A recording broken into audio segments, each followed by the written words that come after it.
Good morning. It's been a while since I've done this Sunday morning stuff again, but I am so thankful to be back. Thankful that Pastor Kayla agreed to let me back up here. And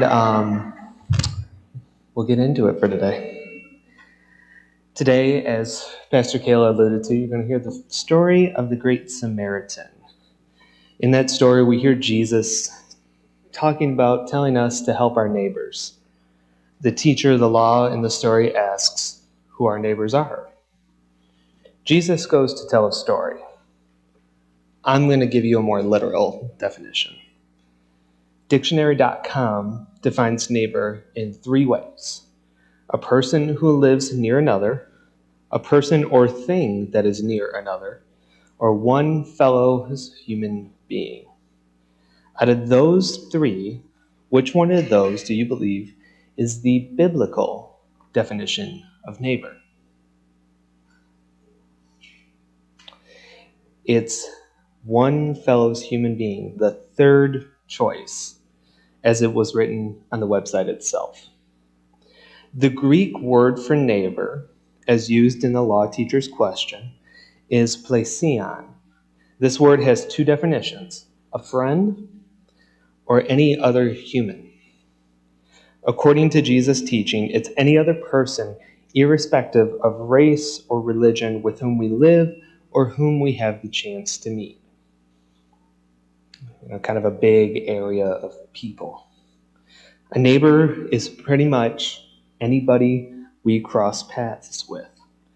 Your neighbor is everybody in this room, those who live at home with you, those who are in the grocery store the same time you are shopping, those that frustrate you on the road, those that give you dirty looks as you walk by on the sidewalk.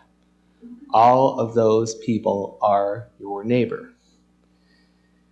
You have the ability to be a neighbor a lot more than you may think. Remember the second greatest command that Jesus gives. Love your neighbor as you love yourself. And it's hard. It's a hard thing to do, especially if we're dealing with any issues that day. Whatever we may be dealing with can cause us to lash out at others, say the wrong thing to the wrong person, and push neighbors out of the way, out of our path of destruction. So how can we love our neighbor? Well, the hymn we just sung teaches us how, in 3 ways. We can be more loving. We need to be more loving to ourselves. What does that mean to you? For me, it included attending to the emotions that we're dealing with that could be causing or are in response to what we're dealing with that day. We might need to sort through these emotions and acknowledge them, especially if we have to interact with others. We can be more holy. We need to separate those issues from ourselves. The issues that we may have are temporary in life, but who Jesus calls us to be is eternal. We need to separate ourselves from our issues so we can make room for this last way, and that is to be more like Jesus. We need to represent Jesus to others. I spoke on Father's Day about God's loyal love and how it involves care, generosity, and commitment. We need to share that same care with others that Jesus shares with us. We need to be generous to others as Jesus is generous to us.